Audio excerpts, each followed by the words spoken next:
The House Democrats who are expressing anger and frustration, they are in part saying that they wish they had known sooner what the president's position would be. As you know, a whole bunch of House Democrats already voted against the bill.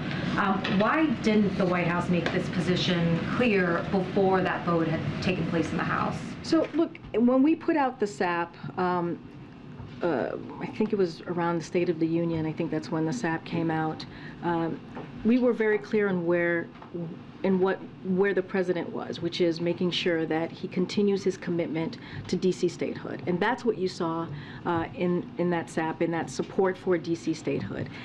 And at the time, you know, many times, even earlier this week, many of you were asking me, I think your colleague was asking me which direction the president was going to go.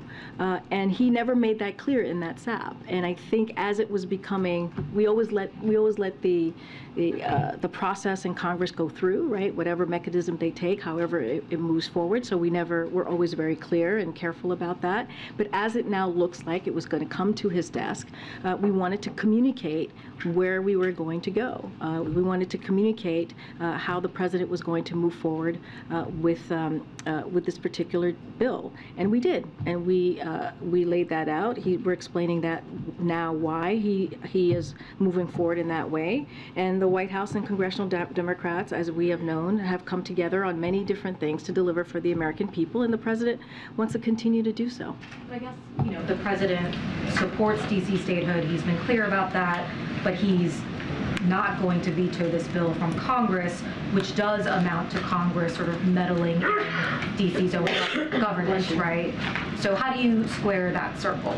Both things can't be true. No, we believe both things can be true. Look, right now, DC is not a state. This is coming to the president, right? This is something that's coming to his desk, and he has to take action. I just laid out a moment ago to Colleen why we felt that this bill doesn't actually deal with police reform.